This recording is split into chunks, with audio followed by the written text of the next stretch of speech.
What's up, guys? Welcome back to the channel. Welcome back to the Bianconeri Zone for another daily news update. A couple of days before we play Inter, and it's a packed show with a lot of news to go through. I'm not going to talk about Inter. Why? Because I'm going live on Inter Worldwide for a preview in a couple of hours, so check that out. I will put out 3 previews on the channel starting from tomorrow. One is with Alberto from our Juvecast, one is the usual one, and one is a stats-based one, which is a new show. So stay tuned for that one.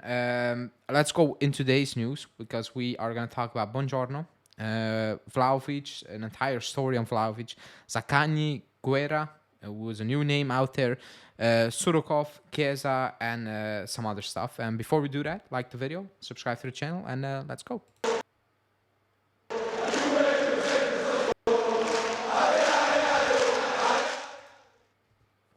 Okay, so the first name we're going to discuss is Alessandro Buongiorno from Torino, who played for Italy, surprisingly, in that Ukraine game, and he did well. You know, he did actually very well, to be honest. He did excellent. He can play left and right in a back four. I think he can also play a bit of left back if needed, or from what I've seen.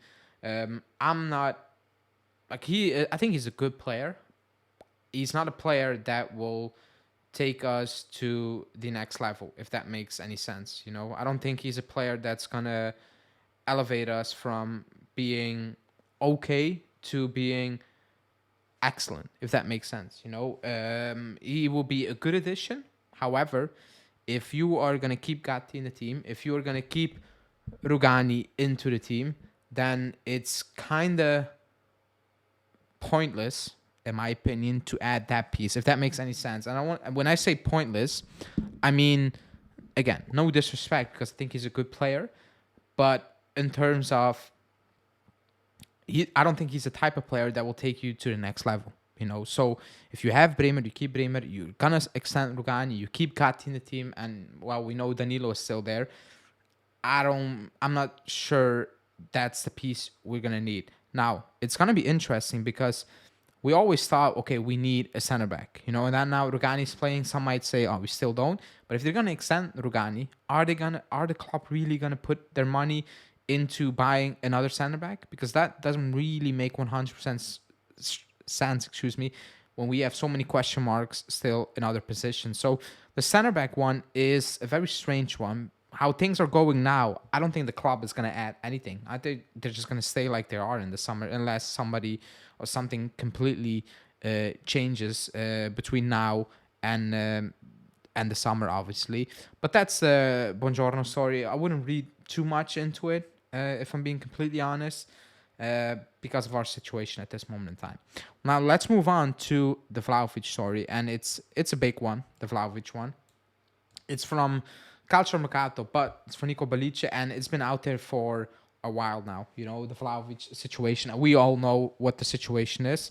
I will read it out first. So Nico Balice is saying, at the end of the season, Vlahovic's salary is set to reach 20 to 25 million euros gross for the club. A significant step for Dusan towards Juve is necessary, but amid a management that is not satisfying him and an undefined future, his renewal is far from imminent or certain. Now, Atletico Madrid has entered the scene, attempting to overcome economic issues that have never hindered them from managing a significant market. Moreover, common interest abound. You know, Morata remains a favorite player at the Continental because Klopp loves him, Giuntoli still likes him, while the Pole is perhaps the preferred midfielder for January. So, a lot to go through, but basically, what we have all been saying on this channel. You know, the Atletico thing is out there, and even if it's not Atletico, if it's, I don't know who it is, like name the team is. Excuse me. If it's not Atletico, it could be easily, I don't know, Chelsea again. I don't know, Man U. I'm just putting out names there. The point is that his future at the club is definitely not certain. Talks or no talks, the club was trying to move him on in the summer, and because of these reasons, I think it's more about these reasons rather than the performances, if I'm being completely honest. So the club will be very open to let him go again this season. Not I don't think so in January, but especially at the end of the season. The contract talks are purely based on this. How many times we spoke about it? It's spreading out the wages. It's not really about, oh, we don't want to lose them, because the club is not really scared about losing them, because they are actually very happy working towards moving him on potentially, if that's the case. So it's going to be very interesting. The Morata and the Paul links are very easy to throw in there. If you sell Vlahovic, you do not bring Morata back, because stop it. It's been, I don't know, 3 times, we spent so much money on loans and whatever. We wasted enough money, If you're going to move on Vlahovic, just do the smart thing and invest in players to be here for a long-term future, So the links are easy. However, I still think one between him and Chiesa is probably going to leave in the summer, and it's still very uncertain what's going to happen, who it's going to be. Also, because here is the Chiesa news that's out there, and it's from Tutto Juve, but also like very close to home what we discussed. Juve wants to extend Chiesa's contract until 26 under the current terms, while the player is seeking a revision. Both parties assured that it won't lead to a confrontation, but the club is left with no choice. The matter must be resolved by April.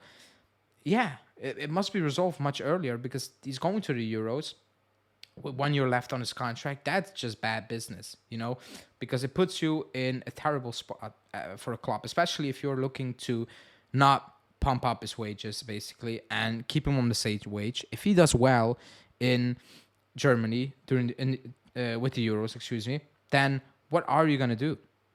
What are you going to do? Are you going to offer him the more money because he has all the, how do you want to say that? He holds all the cards to demand extra money. If he does well in,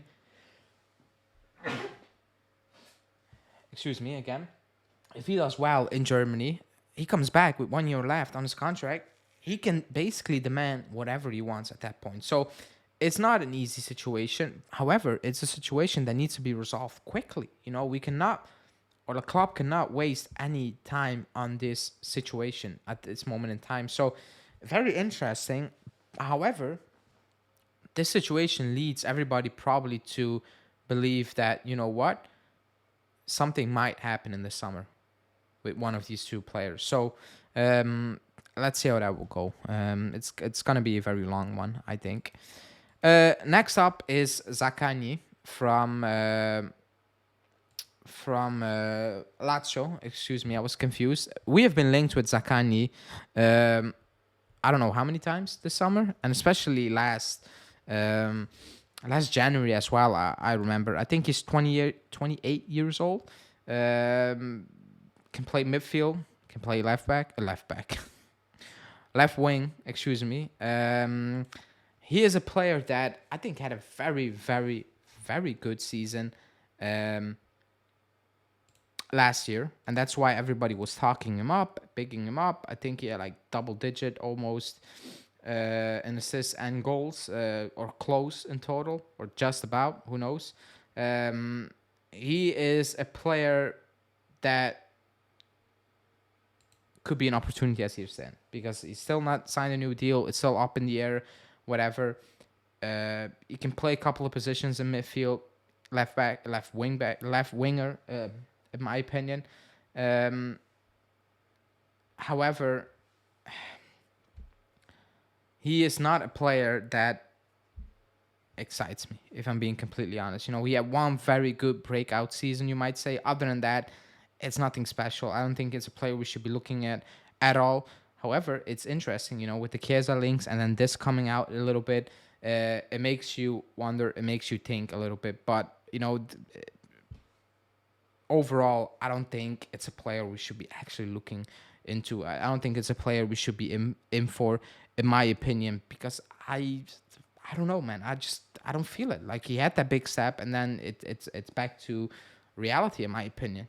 So I think it's more about Giuntoli looked at him when he was at Napoli, and there's an opportunity to take him on a potential free or a very low fee.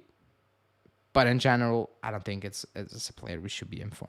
So let's move on to a new name, Javi Guerra from Valencia. And when I saw this report, I laughed. Not because I know the player, because I don't know the player. I'm gonna be completely honest. So I needed to look him up. He's young. He's actually very young. He's 20. So it's new basically. He plays for Valencia. He's just a central midfielder. Maybe potentially could play DM if you look at it. However, when I saw the price, 35 to 40 million, I was like, I'm gonna mention it on the show, but I'm gonna skip it because the club is not gonna pay that amount of money for a player of his caliber right now. I'm not talking about potential because I will be lying if I said he has no potential and whatsoever. The club is not going to pay that money when he plays for Valencia. I will be shocked. If the club is going to pay that money, they're going to splash that on a player like Turan, who is on a multiple season span basically. So it's another name. Mana was there to scout him, like we always do. It's just that we're scouting a lot of players now, and it's actually coming out compared to the last couple of seasons. I think last couple of seasons we went for the obvious names, when now I think the direction is very clear. It's going maybe not for the obvious names, or like names that are obvious, but we were never really looking for, if that makes any sense. So that's the Guerra stuff. If anyone knows him, let me know in the comments. I do not know much about him. Then we move on to Sudakov from Kedero Sport saying, everybody is wanting Sudakov, and then, not just Italy, not just Juve. Many teams are following him, and Juve potentially could make a move in January to secure him, and maybe let him be at Shakhtar and then go back in June. I think he's a player that will be out of our league, if that makes sense. I think he's going to be overpriced by Shakhtar, like Mudryk.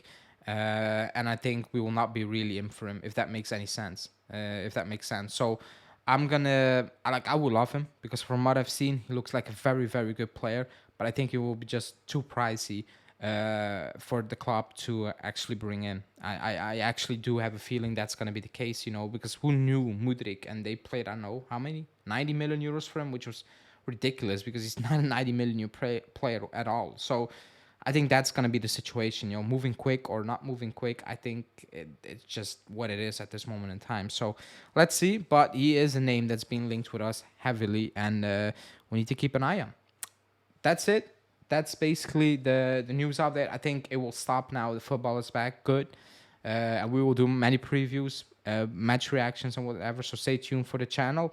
On the channel, because it's going to be a very busy couple of days, and also post game, because it's the biggest game of the season. It's the biggest game in the last 3 years, and a lot will be said, who we are, not in terms of the league table, but who we are and what we built coming off that game. So let's see how that will go. That's it for me. Like the video, subscribe to the channel if you're new, hit that bell notification, and I will see you guys very soon. Ciao.